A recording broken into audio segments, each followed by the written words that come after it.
सलाम, जय भीम. आपण सगळ्यांना सर्वात प्रथम मनापासून आद्य राष्ट्रपिता महात्मा ज्योतिबा फुले यांच्या जयंतीनिमित्त मनापासून शुभेच्छा आणि विश्वरत्न डॉक्टर बाबासाहेब आंबेडकर या दोन महामानवांच्या संयुक्त जयंतीच्या निमित्तानं आपण आगळी वेगळी डिजिटल जयंती साजरी करत आहोत.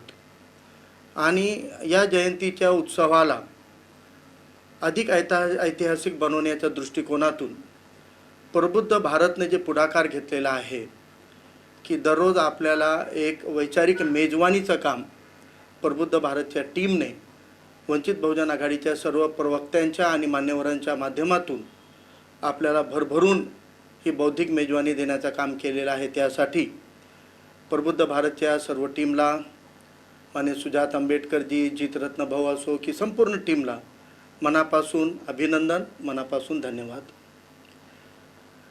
काय म्हणता मित्रांनो, कसे चाललंय? आपण एक नवीन इतिहास घडवत आहोत. पहिल्यांदा असं होत आहे की आपण विश्वरत्न बाबासाहेब आंबेडकरांची जयंती ही सार्वजनिक पद्धतीनं रस्त्यावर न उतरता एक आगळ्या वेगळ्या परंतु जल्लोषात आणि प्रभावी पद्धतीनं एक नवीन इतिहास फक्त भारतातच नव्हे तर जगभरात बाबासाहेबांना मानणाऱ्या सर्व अनुयायी याला बघणार आहेत की भारतामध्ये आणि जगभरामधून ही आगळी वेगळी जयंती साजरी होणार आहे. तर काहीतरी वेगळं पण आहे. या महामानवाला आपल्याला कोटी कोटी वंदन करताना नवनवीन ऐतिहासिक बाबी कशा घडवून आणता येऊ शकते आणि देशावर आणि जगावर आलेल्या या संकट समयी बाबासाहेबांच्या विचारानं जे सर्व घरामध्ये बंद राहून एक वेगळी अदृश्य भीतीच्या सभोवताली एक भीती लोकांना ग्रासून ठेवत आहे, चिंतन मननमध्ये लोक लागलेले आहेत, अशा काळामध्ये बाबासाहेबांच्या विचारांनी आपण या जयंतीच्या औचित्य साधून एक अशा पद्धतीनं सर्वांना साहस बांधण्याचं, या संकटाशी दोन हात करण्याचा, लढण्याचा आणि जिंकण्याचा मानस बांधणे हे आपला एक प्रमुख हेतू या जयंतीच्या निमित्तानं आपण ठेवायला पाहिजे. मला वाटते की गेल्या 2-3 दिवसापासून 10, 11, 12 तारखेमध्ये आपण जे जे कार्यक्रम प्रबुद्ध भारतच्या या वेब पोर्टलवरून लाईव्ह केलेले आहेत त्यांचा खूप चांगला प्रतिसाद मिळालेला आहे. तसंच अनेक प्रश्नांची उत्तरं सुटलेली आहेत. वेगवेगळ्या क्षेत्राला वेगवेगळ्या पद्धतीचं एक आपल्या ज्ञानात भर पाडणारा असा हा पाऊल आपण उचललेला आहे. मला वाटते की बहुतांश जण, अनेक जण आता इथं आलेले आहेत. इंटरप्ट हो गया जमीर भाई.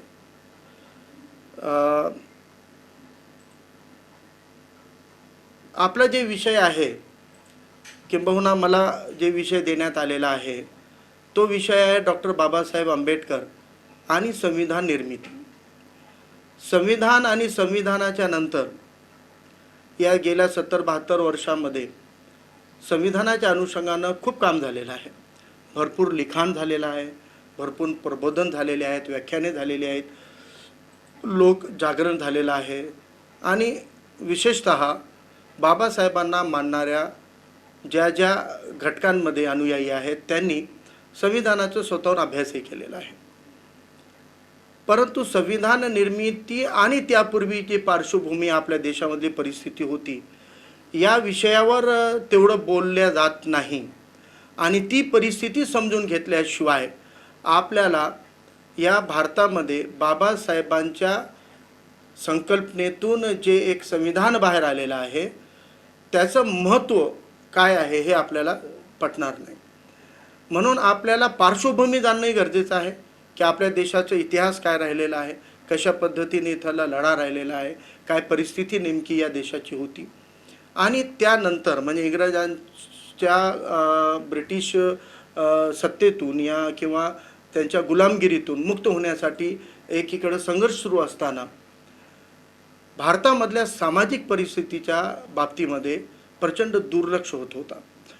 इंग्रजांपासून सुटका हवी परंतु इंग्रज गेल्यानंतर काय ही कल्पना करत असताना फक्त परकीय इंग्रजांना सत्तेतून बाहेर फेकायचं आणि स्वकीयांच्या हातामध्ये सत्ता द्यायची, एक मर्यादित हेतूसाठी ते लढा हा लढल्या जात होता, किंबहुना तसं चित्र निर्माण करण्यात आलं होतं. परंतु फक्त इंग्रजांच्या जाण्यामुळं नंतर आपल्या स्वकीयांच्या हातामध्ये सत्ता येण्यामुळं प्रश्न संपणार नव्हते. म्हणून त्या लढाईच्या वेळेला फक्त राजकीय बदल किंवा फक्त राजकीय परिवर्तन हा एकमेव अजेंडा या सगळ्या स्वातंत्र्याच्या लढ्यामध्ये फोकस करण्यात आला होता. जर डॉक्टर बाबासाहेब आंबेडकर नसते या लढ्यामध्ये तर कदाचित इतर प्रश्नांवर चर्चाही झाली नसती आणि इंग्रज गेलेही असते आणि इंग्रज गेल्यानंतर जे सत्तेमध्ये आले असते त्यांच्या माध्यमातून हा देश हा स्थायी रूपानं टिकू शकला नसता. या पद्धतीनं इथं भारतामध्ये विषमता प्रचंड राहिली असती. परंतु ही बाब बाबासाहेबांनी ओळखली होती. म्हणून आपल्याला या विषयावर संविधान निर्मितीपर्यंतचा काळ हा संक्षिप्तमध्ये चर्चा करणं गरजेचं आहे. कारण आपला जे हेतू आहे की पुढं काय तर संविधान अनुकूल समाज निर्माण करणे हा बाबासाहेबांना मनापासून मानणाऱ्या प्रत्येक अनुयायीचा, प्रत्येक कार्यकर्त्याचा हा हेतू राहिला पाहिजे की हा देश संविधान अनुकूल बनला पाहिजे. आणि संविधान अनुकूल बनवण्यासाठी आपल्याला संविधानाचे मूल्य आणि त्यांचे महत्त्व हे समजणं महत्त्वाचं आहे. चला आपण संक्षिप्तमध्ये एक बघूया की जसं आपल्याला यापूर्वी आपल्याला माहीत आहे की या देशामध्ये स्वातंत्र्याचा लढा हे चालू असताना पार्श्वभूमी काय होती, देशाची परिस्थिती काय होती. तर मला वाटते की या देशामध्ये वर्णव्यवस्थेमुळे प्रचंड सामाजिक विषमता आणि एक दरी निर्माण झालेली होती उच्चवर्णीय आणि शूद्र याच्यामध्ये. आणि या विषमतेमुळे सामाजिक एक जे दुरावा होता की एक घटक होता जे मूठभर घटक होता जे प्रमुख राहायचा आणि बाकीचे बहुसंख्य लोक हे त्या विषमतेचं शिकार राहायचे. त्या परिस्थितीमध्ये वर्णव्यवस्थेतून जी एक विषमता सारखी परिस्थिती निर्माण झाली होती, त्या परिस्थितीमध्ये मोठ्या घटकाला राजकीय अस्तित्व तर सोडा, त्यांना राजकीय प्रतिनिधित्वच होणं होतं. आणि कोणत्या मागास घटकांमधले काही प्रतिनिधी नावाला समोर आलेही असले तरी ते कोणत्या तरी विचाराची गुलामगिरी करून, कोणत्या तरी नेत्याच्या विचाराची गुलामगिरी करून हे आपल्या अस्तित्वाचा मुद्दा आणि प्रश्न मांडत नव्हते. त्या काळामध्ये जे स्वातंत्र्यासाठी सर्वांसाठी लढणारी काँग्रेस ही एक पक्ष म्हणून नव्हे, ते एक मूवमेंट होती, तेव्हा एक आंदोलन होतं. काँग्रेस म्हणत होती की आम्ही सगळ्यांसाठी लढतोय. तर या काँग्रेसचं पण स्टेटस काय होतं तर जेव्हा टिळक यांच्या नेतृत्वाखाली हे काँग्रेसचं काम चालायचं त्या काळामधली एकच घटना आपल्याला पुरावा म्हणून देता येईल की काँग्रेसचं अधिवेशन व्हायचं आणि त्यानंतर पॅरलल एक संघटना काँग्रेसचीच होती, सामाजिक एकता परिषद, त्यांचं त्याच मंडपामध्ये त्याच ठिकाणी अधिवेशन राहायचं. या पद्धतीनं जेव्हा टिळकांच्या नेतृत्वामध्ये काँग्रेस काम करत होती तेव्हा काँग्रेस कार्यकारिणीमध्ये चर्चा करण्यात आली होती की या काँग्रेसच्या अधिवेशनानंतर जी सामाजिक एकता परिषद होणार आहे त्या सामाजिक एकता परिषदेमध्ये अस्पृश्यते विरोधामध्ये ठराव घ्यावा की घेऊ नये हा विषय होता. या विषयावर चर्चा करताना टिळकांचे जे अनुयायी होते त्यांनी अक्षरशः धमकी दिली होती की जर तुम्ही अस्पृश्यते विरोधामध्ये ठराव मांडणार असाल तर आम्ही काँग्रेसच्या अधिवेशनाचा मंडप जाळून टाकू, मंडपच जाळून टाकू. एकदा मंडप जाळला तर सामाजिक एकता परिषदच होणार नाही, या पद्धतीनं धमकी देण्यात आली होती. आणि माझ्या माहितीप्रमाणे की काँग्रेसचं अधिवेशन झालं परंतु त्यानंतर सामाजिक एकता परिषद झालीच नाही आणि अस्पृश्यते विरोधामध्ये काँग्रेसला ठराव घेता जमलं नाही.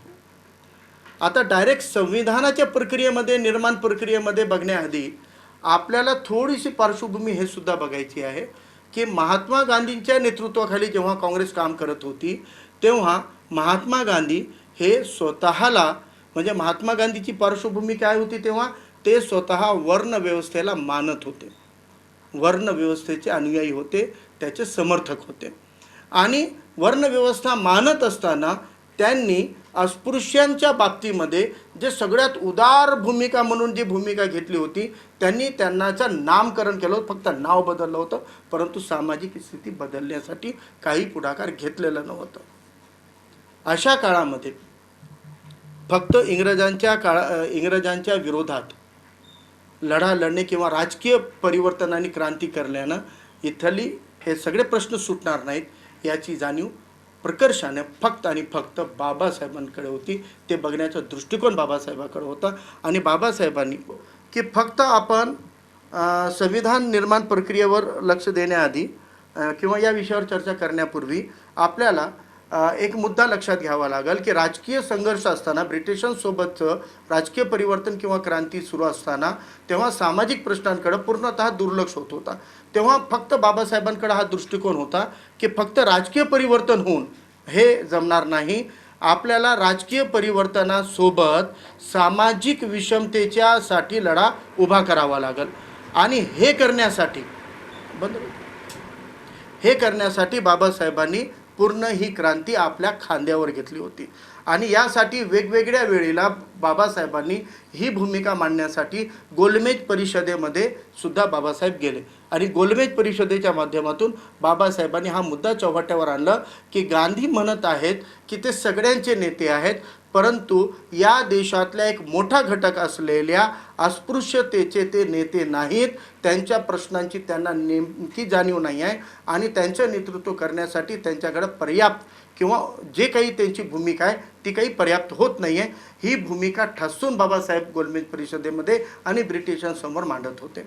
आणि या पद्धतीनं बाबासाहेबांनी या जितके अस्पृश्य घटक होते यांच्या लढाईला अजेंड्यावर घेण्याच्यासाठी भाग पाडलं होतं.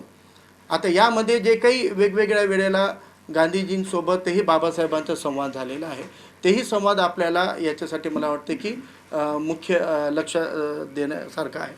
की एक वेळेला जेव्हा गांधीजींनी बाबासाहेबांना बोलवलं होतं भेटायला, तेव्हा बाबासाहेब भेटायला गेल्यावर गांधीजी त्यांना म्हणाले की एकीकडे आपण या ब्रिटिशांना इथून घालवू पाहतोय, एक मोठी लढाई आपण इथं लढत आहोत, आणि अशा वेळेला तुम्ही हे जे आपली अंतर्गत बाब आहे ती घेऊन बसलात, तर थोडं आपल्या या लढाईला महत्त्व आहे, तुम्ही इकडं का लक्ष देत नाहीत, इंग्रजांपासून मुक्ती हे आपलं प्रमुख लक्ष राहायला पाहिजे. तेव्हा बाबासाहेबांनी नेमकं एक प्रश्न उचलला होता. बाबासाहेबांनी गांधीजींना एक प्रश्न विचारलं की इंग्रजाची सत्ता असताना आज माझ्या समाजाची जी परिस्थिती आहे, जे स्टेटस आहे, हे तुमची सत्ता आल्यानंतर याच्यात फरक काय पडणार आहे? सत्ता तुमची येऊ की काँग्रेसची सत्ता येऊ की ब्रिटिशांची राहो, याच्यामध्ये माझ्या समाजाचा, या अस्पृश्य घटकांचं काय बदल तुम्ही करणार आहात, काय परिवर्तन करणार आहात, काय कार्यक्रम तुमच्याकडे आहे हे तुम्ही मला दाखवा, याची काय खात्री तुम्हाला देता येऊ शकते? गांधीजीकडे कोणतंही उत्तर नव्हतं. तेव्हा बाबासाहेबांनी वेळोवेळी गांधीजींसमोर जे प्रश्न उपस्थित केले होते, ज्या ताकदीनं आणि टोचून बाबासाहेबांनी ते प्रश्न गांधीजींना विचारले होते, त्या प्रश्नांची गांधीजीकडे उत्तरं नव्हती. म्हणजे बाबासाहेबांनी आपल्या प्रश्नांवर, आपल्या बुद्धिमत्तेवर, आपल्या समाजाच्या या वास्तव परिस्थितीला मांडून गांधीजींना निरुत्तर करण्याचं वारंवार काम केलेलं आहे. आणि यामुळेच कदाचित अनेक गांधीजीबद्दल अभ्यास करणारे लोकांनी लिहून ठेवलेलं आहे की पुणे कराराच्या पूर्वार्धाचे महात्मा गांधी किंवा पुणे करारानंतरचे गांधी याच्यामध्ये बरंच फरक पडलेला आहे. म्हणजे बाबासाहेबांनी आपल्या प्रश्नांच्या बळावर, आपल्या विद्वत्तेच्या बळावर, आपल्या अभ्यासाच्या बळावर गांधीजींना त्यांच्या भूमिका हे बदलायला भाग पाडलं होतं. आणि यामुळेच हा मुद्दा, या देशातल्या विषमतेचं, सामाजिक क्रांतीचा मुद्दा हा चव्हाट्यावर आला. आणि हा मुद्दा कुठंतरी राजकीय क्रांतीच्या सोबत चर्चेला गेला आणि त्यासोबत सामाजिक क्रांतीचं महत्त्व हा एकट्या बाबासाहेबांनी एकाकी लढा उभा करून हे जाणीवा निर्माण करून दिलेल्या होत्या. तर मित्रांनो, हे सगळं सांगण्यामागं पार्श्वभूमी अशी की बाबासाहेबांनी हे ठरवलं होतं की फक्त इंग्रजांना पाठवायचं किंवा राजकीय बदल किंवा क्रांती नाही, तर आपल्याला सामाजिक आणि आर्थिक क्रांतीसुद्धा घडवून आणायची आहे. आणि नेमकी ती कशी घडवून येता येऊ शकते त्याच्यासाठी जे जे आवश्यक असेल ते पावलं उचलण्याचं बाबासाहेबांनी निर्धार करून हा लढा समोर आणला होता. आता जेव्हा संविधान बनवण्याची प्रक्रिया सुरू झाली तर हे 15 ऑगस्ट 1947ला जरी आपल्याला स्वातंत्र्य मिळाला किंवा स्वातंत्र्याच्या करारावर सह्या झाल्या तरी संविधान निर्माण करण्याची प्रक्रिया ही 1946ला नेमकी सुरू झाली होती. तेव्हा आपल्या देशामध्ये स्टेट किंवा असे राज्य नव्हते, तेव्हा प्रांत असायचे, त्याला प्रोव्हिन्स म्हणायचे. आणि तेव्हा मुंबई प्रोव्हिन्स होता, विदर्भाचा नागपूर प्रोव्हिन्स होता. या पद्धतीनं वेगवेगळे असे घटक होते आणि अनेक अशा संस्थाने होती जे छोटे छोटे राजांची संस्थाने होती. तर या पद्धतीनं त्या निवडणुकीच्या माध्यमातून त्याच्यात निवडून आलेल्या उमेदवारातून संविधान सभा ही गठीत करायचं ठरलं होतं आणि त्या पद्धतीनं ही संविधान सभा निर्माण करण्यात आली होती. तर मित्रांनो, हे संविधान सभा गठीत करताना या निवडणुकीतून निवडून येणं, प्रांताच्या निवडणुकीत निवडून येणं हे महत्त्वाचं होतं. परंतु तेव्हा काँग्रेसनं असं ठरवलेलं होतं की आपल्याला काही करून बाबासाहेबांना निवडून जाऊ द्यायचं नाही. आणि या एकूण प्रक्रियेमध्ये बाबासाहेबांना जे एक जोगेंद्रनाथ मंडल होते त्यांचं बंगालमध्ये एक 4-5 आमदार तिथं निवडून आलेले होते आणि त्यांनी त्यावेळेला विचार केला की आपल्याला बाबासाहेबांना संविधान सभेवर पाठवणं गरजेचं आहे. म्हणून बाबासाहेब स्वातंत्र्यापूर्वीची जी संविधान सभा होती त्या संविधान सभेमध्ये हे बंगालमधून निवडून आले होते. म्हणजे आजचं जे बांगलादेश आहे त्याच्यामध्ये तो मतदारसंघ होता स्वातंत्र्यापूर्वी, जिथून बाबासाहेब निवडून संविधान सभेमध्ये आले होते. आता या संविधान सभेवर निवडून आल्यानंतरच्या 2 बाबी हे मला तुम्हाला आवर्जून सांगायचे आहेत. पहिली गोष्ट ही की जेव्हा या संविधान सभेमध्ये अल्पसंख्याकाच्या काही मुद्द्यांवर मुस्लिम लीग, कारण तेव्हा संविधान सभेमध्ये मुस्लिम लीग होती, कारण तेव्हा फाळणी झालेली नव्हती, हे फाळणीपूर्वीची गोष्ट आहे. तर मुस्लिम लीगच्या सदस्यांनी हे वॉकआउट बायकआउट केलं होतं किंवा बाहेर पडले होते, वॉकआउट केलं होतं सभेमधून. मग आता सभा कशी चालवायची हा एक मुद्दा झाला होता आणि त्यापूर्वी या मुद्द्यावर अनेक लोकांचे वेगवेगळे मत आले होते. तेव्हा काँग्रेसच्याच एका सदस्यानं मुस्लिम लीगच्या नेत्यांना आपण बोलवून घ्यायला पाहिजे आणि त्यांच्या उपस्थितीमध्येच ही सभा पुढे गेली पाहिजे या पद्धतीचं मत व्यक्त केलं आणि काही लोकांनी त्याला विरोधही केला होता. परंतु ही सगळी परिस्थिती आणि हे सगळं प्रेशर लक्षात घेऊन कदाचित नेहरूंनी सुचवण्यावरून किंवा सभेचे अध्यक्ष डॉक्टर राजेंद्र प्रसाद यांनी कदाचित त्यांना बाबासाहेबांचं हा भाषणाचा नंबर हे नंतर होता, कारण ज्येष्ठ किंवा अभ्यासू लोकांचं नंतर राहत, परंतु हस्तक्षेप करत बाबासाहेबांना हस्तक्षेप करण्याची विनंती केली आणि खूप पूर्वी बाबासाहेबांना बोलण्यासाठी उभं केलं. तर या पहिल्या भाषणामधले 2 मुद्दे महत्त्वाचे आहेत. एक तर बाबासाहेबांनी तिथं सांगितलं की आपण जे करत आहोत ते सगळ्यांना सोबत घेऊन आपल्याला हे करायचं आहे, त्यासाठी त्यांना सहभागी करून घेणं हे महत्त्वाचं आहे. हे सांगताना बाबासाहेबांनी जे एक महत्त्वाचा मुद्दा मांडलेला आहे, जे खास मला सांगण्यासाठी मी हा विषय इथं काढलेला आहे की बाबासाहेब म्हणाले होते की आपण हे वेगवेगळ्या समूहाच्या एक लढाऊ ग्रुपमधून आलेले प्रतिनिधी आहोत. परंतु म्हणजे त्याला त्यांनी शब्द वापरला वॉरियर ग्रुप्स किंवा वार ग्रुप. आपण वेगवेगळ्या वार ग्रुपमधून आलेले प्रतिनिधी जरी असलो तरी आपण एक नेशन उभं करण्यासाठी, एक राष्ट्र उभं करण्यासाठी हे संविधान बनवत आहोत आणि हे संविधान बनवत असताना आपल्याला एक व्यापक दृष्टिकोनातून सगळ्यांना याच्यामध्ये सहभाग घ्यावा लागणार आहे. हे बाबासाहेबांचं भाषण ऐकून, बाबासाहेबांचे विचार ऐकून ज्या काँग्रेसमध्ये आलोचना करण्याचं काम काँग्रेसचे पुढारी करायचे, विरोध करण्याचं काम जे काँग्रेसचे लोक करायचं, त्यांच्यासुद्धा बाबासाहेबाकडं बघण्याचा दृष्टिकोन बदलला. याबद्दल काही दुमत नाही. बाबासाहेबांनी आपल्या वक्तृत्वाच्या, आपल्या विचारांच्या आणि आपल्या विद्वत्तेच्या बळावर पहिल्याच भाषणामध्ये जी एक व्यापकता त्या संविधान सभेमध्ये निर्माण केली होती, या व्यापकतेमधून लोकांना जे काही बाबासाहेबांच्या बाबतीमध्ये लिमिटेशन होतं किंवा विरोध होतं ते बाबासाहेबांनी स्वबळावर त्यांच्या मनातला ते विरोध कमी करण्यासाठी त्यांना भाग पाडलं होतं. म्हणजे याच्यामधून बाबासाहेब म्हणणे की जरी बाबासाहेब हे शेड्यूल कास्टच्या मुद्द्यांना घेऊन लढण्यासाठी संविधान सभेमध्ये पोटतिडकीनं सामील झाले किंवा संघर्ष करून सामील झाले, तरी बाबासाहेब म्हणतायत की ते मुद्दे आपापल्या वार ग्रुपचे आहेतच महत्त्वाचे, पण आपल्याला हे संविधान निर्माण करताना एक भव्य राष्ट्र निर्माण करत आहोत याच्या जाणीवेतून हे सगळं काम करायचं आहे. इतकी व्यापकता बाबासाहेबांनी त्या सभेमध्ये मांडलेली होती. याच पुढं एक महत्त्वाचा मुद्दा आहे की जी पूर्वीची एक समिती होती संविधान सभा, त्याच्यामध्ये असं ठरवण्यात आलं होतं की आपण वेगवेगळ्या उपसमित्या करायच्या आहेत आणि 4 उपसमिती बनवण्यात आले होते. त्यामध्ये पहिली उपसमिती ही फंडामेंटल राईट म्हणजे मौलिक अधिकार जे असतात, मूलभूत अधिकार जे असतात त्याचा अभ्यास करण्यासाठी एक समिती बनवली होती. दुसरी समिती होती अल्पसंख्याक समाजाच्या प्रश्नांवर आणि मुद्द्यांवर अभ्यास करणारी समिती. या पद्धतीनं ज्या 4 समित्या निर्माण केल्या त्याच्यामधले मी जे पहिल्या 2चा उल्लेख केलं, या 2 समितीमध्ये डॉक्टर बाबासाहेब आंबेडकरांना सदस्य म्हणून घेण्यात आलं होतं आणि बाबासाहेबांना सुद्धा फंडामेंटल राईट आणि अल्पसंख्याक समाज, कारण शेड्यूल कास्टसुद्धा अल्पसंख्याकांच्याच गटामध्ये येत होतं, म्हणून बाबासाहेबांनी या 2 समितीमध्ये सहभाग घेतला आणि या 2 समितीमध्ये बाबासाहेब होते. परंतु या 2 समितीचं जे काही कामकाज तेव्हा झालं, या कामकाजच्या काळामध्ये बाबासाहेबांनी प्रत्येक बैठकीमध्ये उपस्थित राहून प्रत्येक मुद्द्यावर प्रत्येक वादविवादामध्ये ज्या पद्धतीनं अभ्यासपूर्ण मांडणी करून आपलं स्थान निर्माण केलं, हे सगळ्यांना कळून चुकलं होतं की बाबासाहेबांशिवाय संविधान निर्मिती ही अशक्य आहे. असो, परंतु त्यानंतर 15 ऑगस्टला भारताचं स्वातंत्र्य झालं आणि भारत स्वतंत्र झाल्यानंतर पाकिस्तानची वेगळी फाळणीमध्ये एक राष्ट्र निर्माण झाला आणि स्वातंत्र्यानंतरची जी संविधान समिती होती त्या संविधान सभेमध्ये बाबासाहेबांचं प्रतिनिधित्व आणि सदस्यपद हे संपुष्टात आलं होतं, कारण ते भाग फाळणीमध्ये पश्चिम बंगालमध्ये म्हणजे त्या काळच्या पाकिस्तानमध्ये गेला होता.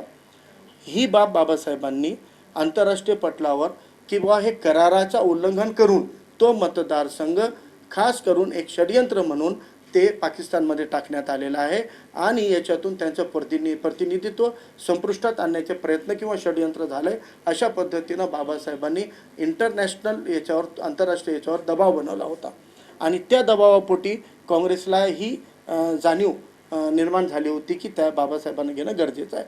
असो, पण नंतर जे म्हणतायत की मुंबई प्रदेशावरून बाबासाहेबांना जे निवडून पाठवण्यात आलं होतं, तेव्हा हे बरोबर आहे. याच्यामागं आंतरराष्ट्रीय दबाव हा सुद्धा महत्त्वाचा मुद्दा आहे. जे काँग्रेसचे पुढारी पूर्णतः गाळून आपलं बाकीची भूमिका मांडतात तर ती एकाकी भूमिका होईल. तर या मुद्द्यावर सुद्धा आपल्याला लक्ष देणं गरजेचं आहे. असो, आता बाबासाहेब दुसऱ्यांदा जेव्हा निवडून आले तेव्हा 7 लोकांची ड्राफ्ट कमिटी बनवली होती आणि या 7 लोकांच्या ड्राफ्ट कमिटीमध्ये बाबासाहेबसुद्धा एक सदस्य होते. परंतु 29 ऑगस्ट 1947ला ही ड्राफ्ट कमिटी जाहीर झाली आणि या ड्राफ्ट कमिटीच्या लोकांची 30 तारखेला बैठक झाली आणि या 30 तारखेच्या बैठकीमध्ये या ड्राफ्ट कमिटीच्या सदस्यांनी एकमतानं डॉक्टर बाबासाहेब आंबेडकरांना ड्राफ्ट कमिटीचं चेअर म्हणून अध्यक्ष म्हणून यांची निवड केली होती. ही निवड बाबासाहेबांना सुखद धक्का देणारी.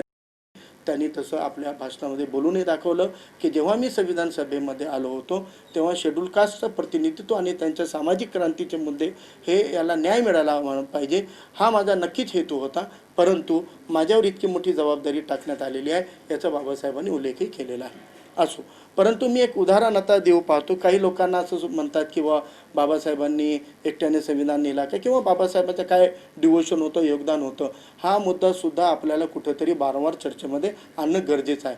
नाहीतर मग काही आमच्या नांदेडमध्येच एक असे आता रिकामटेकडे राहणारे पुढारी आहेत, त्यांना आणि रिकामटेकडे विचारवंतही बरेच जण राहतात, तर त्यांना तेच मुद्दा काहीतरी मुद्दे घेऊन ते विषय मांडत असतात. तर आपल्याला हे चर्चा जिवंत ठेवणं गरजेचं आहे. या 7 लोकांच्या कमिटीमध्ये 3 सदस्य असे होते जे विदेशात राहिल्यामुळे किंवा तब्येतीमुळे हे जवळपास ते नंतर बैठकांना नाहीचे जवळपास आलेले आहेत. उर्वरित सदस्यापैकी 2 लोकांचं निधन झालेलं होतं. त्यांच्या ठिकाणी मग BN राव आणि एक दुसरे सदस्य निवडून कमिटीवर जरी घेतले तरी या कमिटीमध्ये 30 ऑगस्ट 1947 ते फेब्रुवारी 1948 या कार्यकाळामध्ये एक 43 बैठकांचा आढावा उपलब्ध आहे. त्या 43 बैठकामध्ये बाबासाहेबांच्या इतकी हजेरी लावणारे या 7 पैकी कोणताही सदस्य नव्हतं. कोणतेही नव्हतं. याच्यामध्ये एक नाव माझ्या पुढं आहे की त्या 7 लोकांमध्ये एक सय्यद मोहम्मद सादुल्ला नावाचे व्यक्ती होते. ते बाबासाहेबांनंतर दुसऱ्या नंबरचे. त्यांनी 43 पैकी बहुतेक 33 बैठकांमध्ये उपस्थिती लावली होती. आणि या समितीचे एक संविधान ॲडवायझर सल्लागार म्हणून बी एन राव एक होते. त्यांच्याकडे जबाबदारी होती संविधानचं बेसिक स्ट्रक्चर समोर मांडायची आणि त्याच्यावर बाबासाहेब आपला अभ्यास करून हे सगळं घ्यायचं. बरं, या अनुषंगानं अजून एक मुद्दा आहे जे मला इथं आवर्जून सांगावंसं वाटतो आणि तो मुद्दा असा आहे की जेव्हा अल्पसंख्याकांच्या अधिकारावर संविधान सभेमध्ये विषय आला तर या विषयावर एक सदस्य होते महावीर त्यागी. महावीर त्यागी यांनी एक मुद्दा मांडला. त्यांनी म्हणले की आपण आता स्वतंत्र झालेलो आहोत आणि आपल्यासोबत पाकिस्तानसुद्धा राष्ट्र निर्माण झाला. जोपर्यंत पाकिस्तान तिथल्या अल्पसंख्याकांचे अधिकार निश्चित करत नाही, त्यांचे अल्पसंख्याकाबद्दलचे धोरण ठरवत नाही, तोपर्यंत आपण संविधान सभेपुढे आलेला अल्पसंख्याकांचा हा विषय पुढे ढकलायला हवं आणि ते आपण नंतर आपले धोरण ठरवायला पाहिजे. या मुद्द्यावर डॉक्टर बाबासाहेब आंबेडकरांनी उभं राहून अक्षरशः रागाच्या भरामध्ये त्यांना फटकारलं होतं आणि त्यांनी बाबासाहेबांनी भूमिका मांडली होती की पाकिस्तान आता एक वेगळं राष्ट्र झालेलं आहे. तो जगातल्या इतर देशांसारखा तोही एक देश बनलेला आहे. आपण आपल्या देशाचं संविधान लिहित असताना आपण आपल्या विवेकाचा, आपल्या कमिटमेंटचा, आपल्या बांधिलकीचा विचार करून आणि मानवी मूल्यांना एक उच्चांक प्राप्त करून देणारे धोरण आपण आपल्या राष्ट्रासाठी ठरवायचेत की आपण इतर राष्ट्र काय करतो हे बघून ठरवायचं. हा मुद्दा प्रकर्षाने बाबासाहेबांनी मांडत तेव्हा सगळ्यांना हे मुद्दा आपण पुढे ढकलता कामा नये. हा विषय आपल्याला पुढे ढकलायचा नाही आहे. या विषयावर सुद्धा आपल्याला आत्ताच अभ्यास करणं गरजेचं आहे. ही बाब डॉक्टर बाबासाहेब आंबेडकरांनी त्या संविधान सभेमध्ये मांडली होती. याच्यावरून मित्रांनो आपल्याला या सगळ्या मुद्द्यांवरून एक गोष्ट लक्षात येते की ब्रिटिशांसोबत असलेला लढा, स्वातंत्र्य संग्राम ज्याला नाव देण्यात येतोय, तो एकाकी होता, वन पॉईंट अजेंडा होता. फक्त राजकीय सत्तेची ती लढाई होती, फक्त राजकीय सत्तेची लढाई होती. आणि याच पद्धतीनं संविधान सभेच्या पहिल्या बैठकीमधले बाबासाहेबांनी या मुद्द्यावर जे बोललेलं आहे ते खूप महत्त्वाचं आहे. जेव्हा संविधान सभा सुरू झाली तेव्हा बाबासाहेबांच्या आधी ज्या वक्त्यांनी वक्तव्य केलं होतं त्यांनी जी भूमिका मांडली ते फक्त पॉलिटिकल डेमोक्रेसीचे स्ट्रक्चर कसं आपण उभं करून लवकरात लवकर निवडणुका घ्याव्या आणि या देशाला आपण स्वतंत्र भारताला लवकर विकासाकडे घेऊन जाता येईल म्हणून संविधान बनवण्याच्या जास्त खोलामध्ये आणि भानगडीमध्ये जाऊ नये या पद्धतीचं मत पूर्वीचे वक्ते मांडायचे आहे. आणि याच्यामध्ये मग जेव्हा बाबासाहेबांनी हस्तक्षेप करून भूमिका मांडली तेव्हा बाबासाहेब काय म्हणाले होते हे आपल्यासाठी महत्त्वाचं आहे.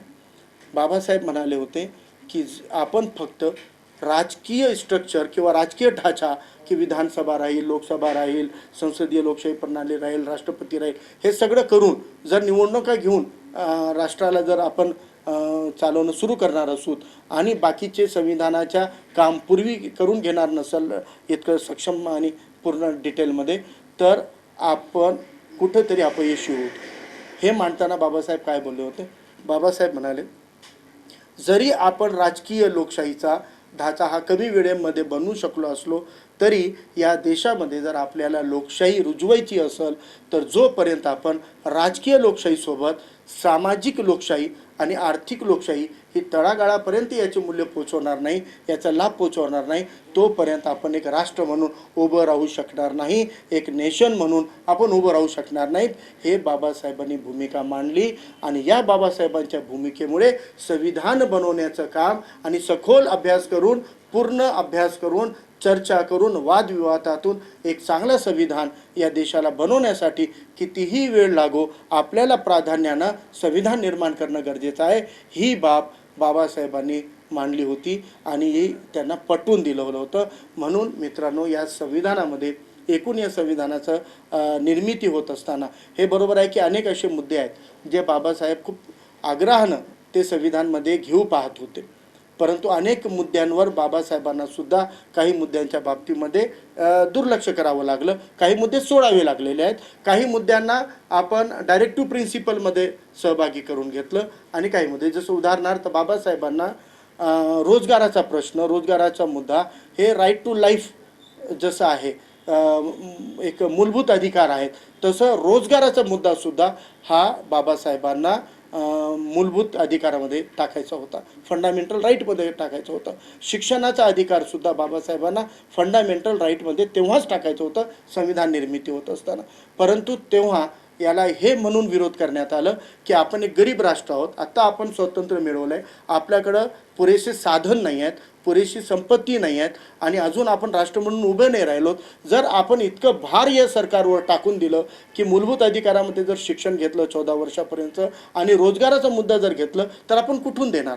आपल्याकडे ही यंत्रणा नाही, आपले सरकार आणि देश तेवढं सक्षम नाही आहे. म्हणून याला डायरेक्टिव्ह प्रिन्सिपलमध्ये टाकूया आणि मग पुढं चालून आपण हे सगळं याच्यामध्ये फंडामेंटल राईटमध्ये जसं जमेल तसं सहभाग घेता येईल या पद्धतीची मांडणी झाल्यामुळं बाबासाहेबांनी थोडीशी आपल्याला म्हणता येईल की तडजोड करून या मुद्द्यांना आपला हट्ट थोडा बाजूला ठेवून डायरेक्टिव्ह प्रिन्सिपलमध्ये घेतलेला आहे. परंतु आपल्याला हे विसरता कामा नये की बाबासाहेबांनी काही मुद्दे अर्थशास्त्राचे, सामाजिक, शेतकऱ्यांच्या बाबतीत जे आग्रहानं मांडलेले होते, नदीजोड प्रकल्पाचा असो, राज्य निर्मितीच्या बाबतीत आपली भूमिका असो, या सगळ्या बाबासाहेबांच्या भूमिकांना कुठंतरी बाबासाहेबांना थोडंसं ॲडजस्टमेंट करून ते डायरेक्टिव्ह प्रिन्सिपलमध्ये घ्यावं लागलं आणि काही मुद्दे त्यांना सोडून द्यावे लागतात.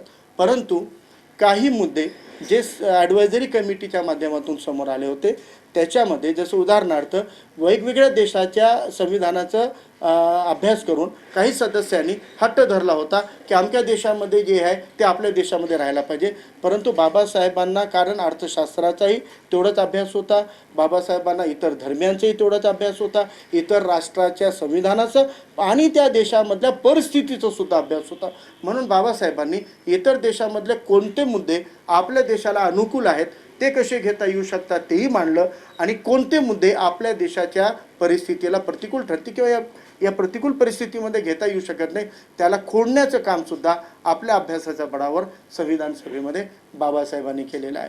म्हणून या संविधानाच्या एक मुद्द्यावर बाबासाहेबांनी हट्ट धरून का होईना, जिद्दीनं का होईना, बुद्धिमत्ता आणि विद्वत्तेच्या आधारावर, संदर्भाच्या आधारावर का होईना, जेवढं शक्य होईल तेवढं या संविधानामधल्या प्रत्येक बाबीला मानवी मूल्यांना जोडून, सामाजिक मूल्यांना जोडून, आर्थिक परिवर्तनाच्या दृष्टिकोनातून कसं बनवता येईल हे एफर्ट, हे प्रयत्न ज्या पद्धतीनं, ज्या डिवोशननं डॉक्टर बाबासाहेबांनी घेतले होते, याशिवाय हा संविधान इतकं प्रभावी बनू शकला नसता.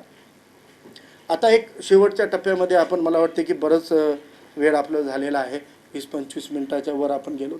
अजून एक 2-3 मिनटामध्ये आपल्याला माहीतच आहे की संविधान सभेचं जे शेवटचं भाषण होतं डॉक्टर बाबासाहेबांचं, ते शेवटचं भाषण आपण, मला वाटते की प्रत्येक भारतीयानं, नुसतं बाबासाहेबांच्या अनुयायांनी किंवा आंबेडकरी समाजानं नाही किंवा फक्त मागासलेल्या SC ST मायनॉरिटी OBCनी नव्हे तर या देशामध्ये जन्मणाऱ्या प्रत्येक व्यक्तीनं डॉक्टर बाबासाहेब आंबेडकरांचं संविधान सभेमधलं पहिलं भाषण आणि शेवटचं भाषण हमखास वाचायला पाहिजे, हमखास ते समजून घ्यायला पाहिजे. आणि ते समजून घेतल्याशिवाय संविधानाची कदर, संविधानाचं महत्त्व हे आपल्याला कळणार नाही आणि हे समजून घेतल्याशिवाय लोकशाही, राजकीय, सामाजिक, आर्थिक आणि याची मूल्य हे आपल्याला कळू शकत नाही. शेवटच्या भाषणामध्ये बाबासाहेबांचे अनेक मुद्दे हे अभ्यास करण्यासारखे किंवा ते मांडण्यासारखे आहेत. याच्यामध्ये 1-2 मुद्द्यावर आपण बोलूया.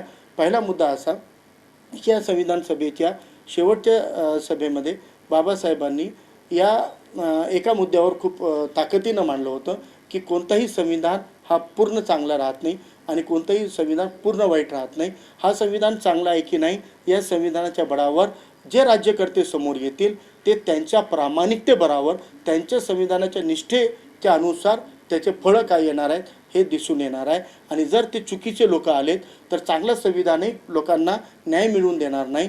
आणि एखाद्या देशाचं संविधान किती वाईट असला आणि राज्यकर्ते या मूल्यांच्या निष्ठेला मानणारे आणि निष्ठावंत राहिले तर तिथलं संविधान वाईट असलं तरी त्या देशातल्या जनतेला या मूल्यांचा फायदा होऊ शकतो.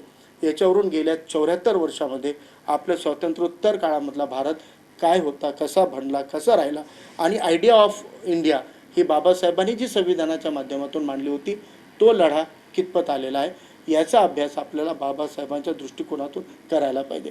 आणि बाबासाहेबांनी याच्यामध्ये सांगितलेलं हा मुद्दा महत्त्वाचा आहे. जर या संविधानाला अपेक्षित अनुकूल समाज निर्मिती, संविधानाला अपेक्षित सामाजिक लोकशाही, संविधानाला अपेक्षित आर्थिक लोकशाही याची फळं जर आपण तळागाळापर्यंत पोचवायला अपयशी झालोत तर हा संविधान मीच जाळून टाकेन, हे डॉक्टर बाबासाहेबांनी मानलं होतं. आणि खरंच आपण संविधानाच्या प्रती निष्ठा असलेले, संविधानाला मानणारे, संविधानाचं महत्त्व आपल्याला माहीत असल्यामुळं, मूल्यांवर मानणारे असल्यामुळं आपण संविधानाला मानतो, याच्यामध्ये काही दुमत नाही. परंतु बाबासाहेबांच्या त्या वक्तव्याला की या संविधानाला अपेक्षित राजकीय लोकशाही, सामाजिक लोकशाही, आर्थिक लोकशाही आणि ती तळागाळापर्यंत खालपर्यंत पोचली का, आणि याच्यातून या विषमतेतून सर्व छोटे छोटे समाज घटक मुक्त झाले का, या देशातल्या प्रत्येक व्यक्तीला सामाजिक आणि आर्थिक समता हे लाभली का, आणि सन्मानानं जगण्याचा मार्ग त्यांचा मोकळा झाला का, तर हे अभ्यास, हे प्रश्न आपल्याला विचारावे लागतील. नाही तर बाबासाहेबांनी म्हणल्याप्रमाणे की जर ह्या संविधानामुळं राज्यकर्त्यांनी प्रामाणिकपणे जर हे प्रश्न सोडवले नाहीत, सामाजिक, आर्थिक आणि समता ही तळागाळापर्यंत पोचवली नाही, तर मीच हे संविधान जाळून टाकेल. तर कोणता घटक जर या संविधानाच्या लाभापासून अतिवंचित होत असेल आणि ते अतिवंचित घटक जेव्हा प्रश्न विचारल की या देशाला इतकं चांगलं संविधान भेटला होता तर मी वंचित का राहिलो, या प्रश्नाचं उत्तर आपल्याला देता आलं पाहिजे. आणि हे प्रश्नाचं उत्तर एकच आहे की आपल्याला या संविधानाला एकीकडे अनुकूल समाज निर्मिती करावी लागणार आहे, त्याच पद्धतीनं आपल्याला राज्यकर्ते बनून, शासनकर्ते म्हणून आपल्या हातामध्ये संविधानावर निष्ठा असणारे, संविधानाला प्रामाणिकपणे मानणाऱ्या लोकांच्या हातामध्ये सत्तेचे सूत्र देऊन आपल्याला हे सामाजिक विषमता, आर्थिक विषमता दूर करावी लागेल. नाहीतर येणाऱ्या काळामध्ये आपल्यापैकी एखादा वंचित घटक या संविधानाला जाळल्याशिवाय राहणार नाही, कारण तेही बाबासाहेबांनी व्यक्त केलेलं परखड वास्तव होतं. आणि या वास्तवाच्या मानसिकतेपर्यंत या देशातला कोणता वंचित घटक कधी जाऊ नये यासाठी आपल्याला लढावं लागणार आहे. आणि लढण्यासाठी संकुचित नाही तर एक व्यापक दृष्टिकोन आत्मसात करावा लागेल. आपल्याला काही मुद्द्यांमध्ये अडकून ठेवण्यात आलेला आहे, आपल्याला त्या मुद्द्यातून आधी मुक्त व्हावं लागणार आहे. आपल्याला आपल्या सर्व व्यवहार, आपल्या बुद्धिमत्ता, आपण बाबासाहेबांची अनुयायी आहोत तर आपली बुद्धिमत्ता ही बाबासाहेबांच्या अनुयायाला शोभेशी, आपली भाषा ही बाबासाहेबांच्या अनुयायाला शोभणारी, आपलं वर्तन बाबासाहेबांच्या अनुयायाला शोभणारं, आणि आपलं पूर्ण जीवनशैली ही बाबासाहेबांना अपेक्षित, संविधानाला अपेक्षित राष्ट्र निर्माण करण्याच्या पद्धतीनं हा आपल्याला बनवावं लागणार आहे. हे आपल्याला करावं, आपल्यामध्ये स्वतःमध्ये हे बदल आपल्याला घडवून आणावे लागणार आहेत. आणि आपल्याला प्रत्येक गोष्टीकडे बघण्याचा आपला दृष्टिकोन हे व्यापक करावा लागेल. संविधानाला पोथीनिष्ठा आणायची नाही आहे. संविधानाच्या पुस्तकाला डोक्यावर घ्यायचं, त्याचे पाया पडायचे आणि संविधानाच्या मूल्यांना तुळवायचं, असं जे धोरण काही स्वार्थी लोक घेत आहेत ते आपल्याला त्याच्यापासून सावध राहावं लागणार आहे. आणि आपल्याला सुद्धा संविधानाच्या पुस्तकाला महत्त्व नाही आहे, कागदांना महत्त्व नाही आहे, त्या संविधानामधल्या मूल्यांना महत्त्व आहे. आपली निष्ठा ही संवैधानिक मूल्यांना आहे. आपली निष्ठा विषमता संपवून समता राबवणाऱ्या संविधानामधल्या धोरणांवर आहे.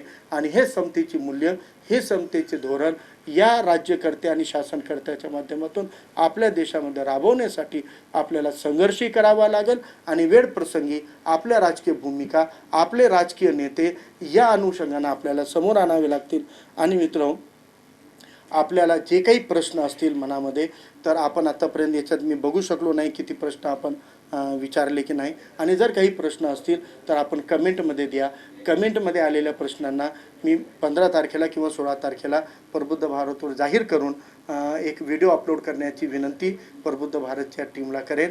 आणि मला अपेक्षा आहे 15-16 तारखेला तो व्हिडिओसुद्धा आपल्या पुढे येईल.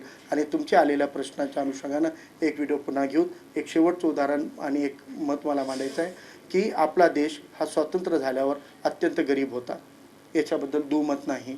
आणि गरीब होता म्हणून बाबासाहेबांना अपेक्षित अनेक शेतकऱ्यांच्या हिताचे, अनेक शेड्यूल कास्टच्या, शेड्यूल ट्राईबच्या, OBCच्या किंवा मायनॉरिटीच्या विषयाचे अनेक अधिकार किंवा शिक्षण आणि रोजगाराचे मूलभूत अधिकार हे डायरेक्टिव्ह प्रिन्सिपलमध्ये घ्यावे लागले होते, कारण तेव्हा देश गरीब होता. हे जरी वास्तव असलं तर आज देश गरीब नाही आहे हे आपल्याला कळायला पाहिजे. कारण आज स्वातंत्र्य झाल्यानंतर जे सरकार बनलं होतं, पहिलं जे बजेट झालं होतं आपल्या देशात, ते पहिलं बजेट हे 365 कोटीचा होता, 365-70 कोटीचा होता. म्हणजे एकूण देशामधला वर्षभरातला बजेट हे 400 कोटीपेक्षा कमी राहणार होता. परंतु या स्वातंत्र्याच्या 70-74 वर्षानंतर आज आपल्या देशाचं जे बजेट आहे ते 40,00,000 कोटीच्या वर गेलेलं आहे. म्हणजे 400 कोटीचा बजेट आणि 40,00,000 कोटीचा बजेट एका वर्षामध्ये भारताच्या तिजोरीमध्ये 40,00,000 कोटी रुपये जमा होणार आहेत. म्हणून आपण आता गरीब देश नाही आहे, गरिबांचा देश आहे. श्रीमंत देश गरिबांचा देश आहे. तर या विषमतेला सुद्धा कुठंतरी आपल्याला आपल्या चळवळीचं, आपल्या या आंदोलनाचं हत्यार बनावावं लागेल. आणि आपली लढाई, एक मुद्दा परवा एका भाषणामध्ये अंजलीताईकडून मी ऐकलेला, परंतु मला खूप आवडला. हे मुद्दा आपल्याला वारंवार लोकांसमोर मांडायचा आहे की आपण नेहमी म्हणतो की डॉक्टर बाबासाहेब म्हणले होते, जाऊन आपल्या भिंतीवर लिहा की मला शासनकर्ती जमात बनायचं आहे. परंतु त्या शासनकर्ती जमातचं अर्थ काढण्यामध्ये आपण कुठं चुकलो की काय याचा विचार करावा लागेल. शासनकर्ती जमात बनायचं म्हणून आपण हे MPSC UPSCच्या मागं लागलो आणि प्रशासनामध्ये कसं जाता येईल एकाकी ते प्रयत्न करायलो. परंतु त्याला आता आपल्याला थोडं एक व्यापक अर्थानं घ्यावं लागेल की आपल्या घराच्या भिंतीवर हे लिहून टाका की मला राज्यकर्ती आणि राजकारणी सत्ताधारी जमात बनायचं आहे. आणि सत्ताधारी बनण्यासाठी आपल्याला आपली राजकीय चळवळ, आपलं राजकीय आंदोलन हे प्रकर्षानं आपल्याला समोर आणावं लागणार आहे. आणि याच्यासाठी आपल्याला एक व्यापक दृष्टिकोनातून सर्व समाज घटक, सर्व वंचित घटकांना एक मोठ बांधून समोर घेऊन जावं लागणार आहे. नाही तर वामनदादा कर्डक म्हणाले सारखं होईल की सांगा आम्हाला टाटा बिर्ला बाटा कुठं आहे हो, सांगा धनाचा साठा आणि आमचा वाटा कुठं आहे हो. हा प्रश्न आपल्या चळवळीच्या माध्यमातून सत्ताधाऱ्यांना विचारावा लागेल की 400हून कमी कोटीचा देश हा 40,00,000 कोटीचा झाला, पण आमचा वाटा इथं कुठं आहे, आमचा वाटा आम्हाला भेटत नाही. हे आपल्याला मुद्दा मांडावा लागणार आहे. मित्रांनो, संविधानाच्या अनुषंगानं जे काही थोडीफार माहिती होती, मी गेल्या 12-14 वर्षापूर्वी डॉक्टर अनंतराव सरांच्या सोबत संविधान जागृतीमध्ये जुळलो. माननीय सुभाष वारे सरांच्या सोबत संविधानाचे जे काही प्रबोधन त्यांचे कार्यक्रम आहेत त्याच्यामध्ये सहभागी झाल्यावर मी संविधानाचा हे काही तज्ज्ञ नाही आहे, मी एक विद्यार्थी आहे. मी अभ्यास करत आहे, काही केलं आहे, काही करत आहे, मलाही बरंच काही शिकायचं आहे. परंतु संविधान एक खूप मोठं एक तत्त्वज्ञान आहे, याला आपल्याला समजून घ्यावं लागणार आहे. आणि याच्याशी जुळलेल्या अनेक मुद्द्यावर वारंवार चर्चा व्हायला पाहिजे. आपण वेळ काढलात आणि सातत्यानं जुळून राहिलात आणि आपण हे सगळं समजून घ्याल अशी मला अपेक्षा आहे. एक प्रयत्न होता, नक्कीच हा प्रयत्न पूर्ण नसेल, काही कमतरता, काही उणिवा याच्यामध्ये राहिल्या असतील, परंतु या उणिवा दूर करून अधिक चांगले प्रयत्न आपण या पद्धतीनं पुढे घेऊन जाऊया. आणि उद्या आपण सगळे एक महासागर, ज्ञानाचा महासागर, क्रांतीसूर्य विश्वरत्न डॉक्टर बाबासाहेब आंबेडकरांची जी जयंती साजरी करणार आहोत ती मोठ्या हर्षोल्लासानं करायचं आहे.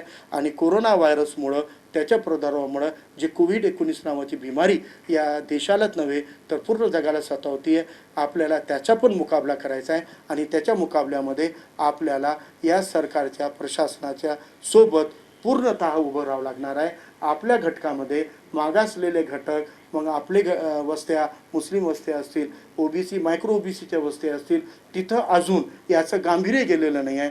म्हणून तुम्हाला विनंती आहे की घरी बसल्या बसल्या फोन करून आपल्या नातेवाईक आणि मित्रमंडळींना याचं गांभीर्य लक्षात आणून द्या. आपल्या वसाहतीमध्ये एकही पेशंट जर चुकूनही जरा ही बिमारी घेऊन आला तर पूर्ण वसाहत याच्या प्रादुर्भावाखाली येऊ शकते. आणि एकदा ही बिमारी आली तर याला रोखणं हे सरकारच्या अखत्यारीमध्ये नाही, तेवढी कुवत आपल्या सरकारची नाही. इटलीसारखा देश जर रोखू शकला नाही तर भारतामध्ये इटलीपेक्षा जास्त नुकसान होऊ शकतो. म्हणून या लढाईमध्ये आपल्याला खांद्याला खांदा लावून सरकारच्या सोबत उभं राहायचं आहे, या लढाईशी लढायचं आहे. आणि महामानव डॉक्टर बाबासाहेब आंबेडकरांच्या विचारांना आपण सगळ्यांना याचा लढण्याचं बळ देऊया. आणि फेसबुकच्या माध्यमातून आपले सर्व कार्यक्रम, आपले जयंतीचे सगळे जे काही आपण नियोजन केलेलं आहे ते सगळं एकदम जल्लोषानं आपल्याला करायचं आहे. पण आपल्या घरी बसून, आपल्या घरात राहून, घराची चौकट न ओलांडता, काही असेल तर ते आपण किती अर्जंट असेल तर त्याला टाळून 14 तारखेला आपलं दार उघडणार नाही. आणि दार न उघडता आपण घराच्या आत पूर्ण जल्लोषानं, पूर्ण आपल्या भावना हे करून डॉक्टर बाबासाहेब आंबेडकर जयंती साजरी करूया. तुम्हाला माझ्या पासून मनापासून आपल्याला भीम जयंतीच्या हार्दिक शुभेच्छा. धन्यवाद. जय हिंद. जय भीम. जय हिंद.